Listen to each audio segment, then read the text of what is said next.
What is Mark Golding's net worth? Welcome back to our channel. Today, we're taking a deep dive into the life and net worth of one of Jamaica's wealthiest politicians, Mark Golding.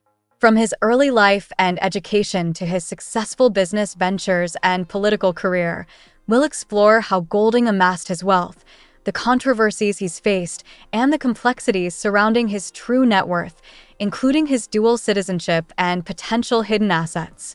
Let's get started. Mark Jefferson Golding was born on July 19, 1965, in Kingston, Jamaica. Raised in a family deeply rooted in medicine and community service.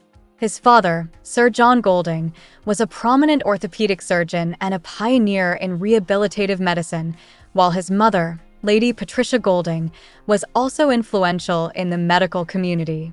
Golding attended Jamaica College, one of the island's most prestigious high schools.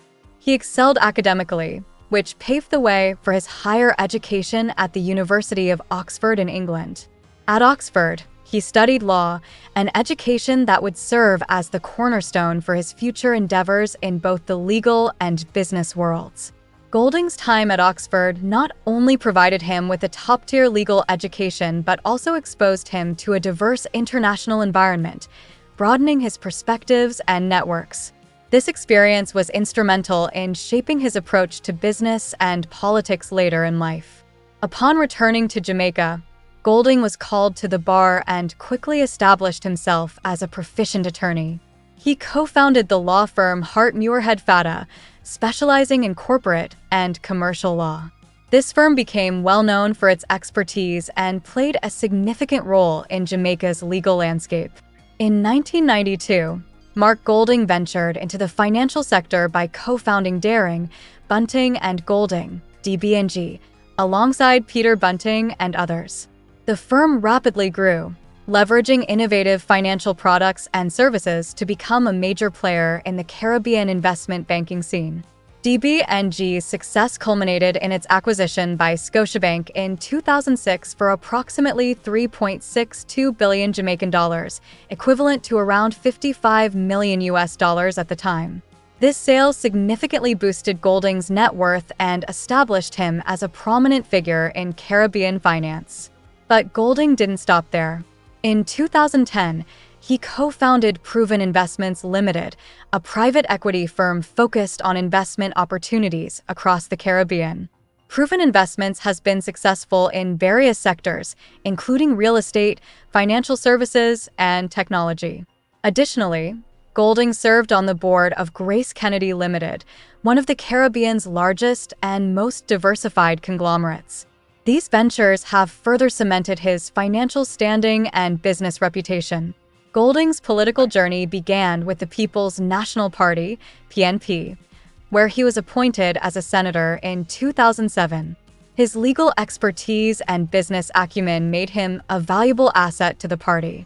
In 2012, he was appointed Minister of Justice under Prime Minister Portia Simpson Miller. His tenure was marked by significant legal reforms aimed at strengthening Jamaica's justice system, including efforts to modernize the legal framework and improve access to justice. Golding was instrumental in implementing reforms such as the establishment of the Office of the Special Coroner and improvements in the legal aid system. His work in the Ministry of Justice demonstrated his commitment to enhancing the rule of law and promoting justice for all Jamaicans. In November 2020, Golding was elected president of the PNP and became the leader of the opposition.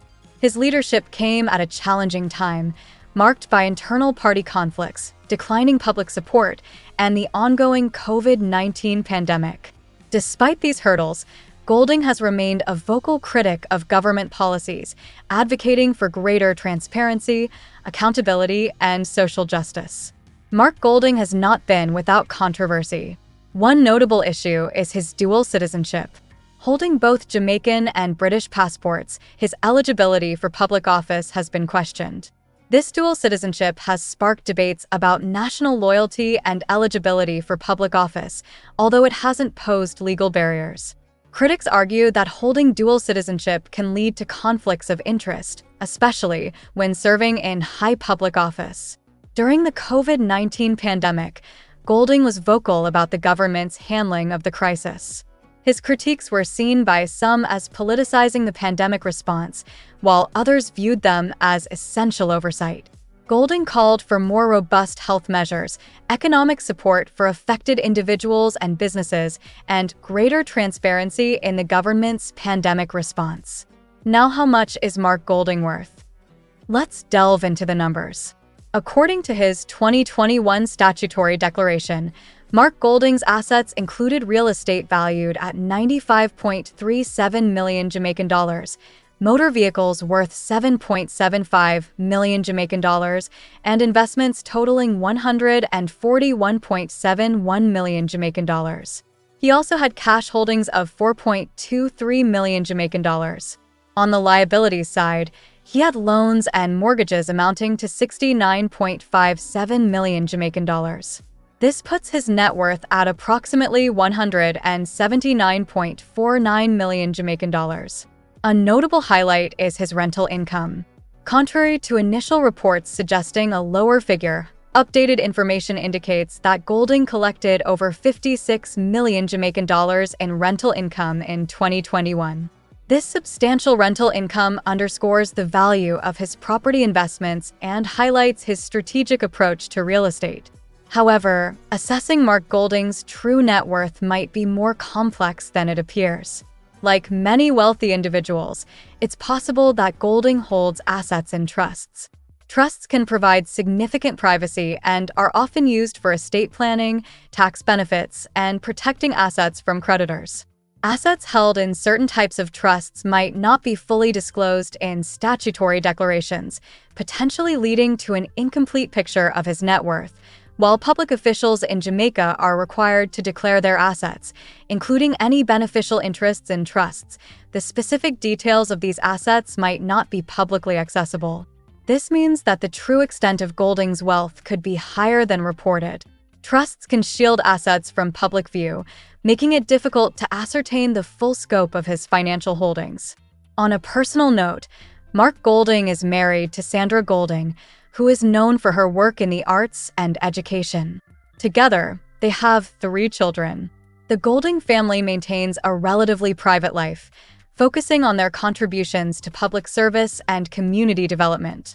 Despite his public profile, Golding has managed to keep his family life out of the spotlight, ensuring a sense of normalcy for his children. Mark Golding's life is a testament to the impact of dedication and service. From his early education and successful business ventures to his influential role in politics, Golding has consistently demonstrated leadership and integrity. However, the complexities surrounding his financial disclosures, including the potential use of trusts, suggest that his true net worth might be higher than publicly reported. As he continues to navigate the challenges of political leadership, Mark Golding remains a significant figure in Jamaica's socio-economic development. His journey reflects the intersection of wealth, power, and public service, raising important questions about transparency and accountability. Thanks for watching. If you enjoyed this video, please like, subscribe, and hit the notification bell for more content on influential Caribbean figures and their impact on our world. See you next time.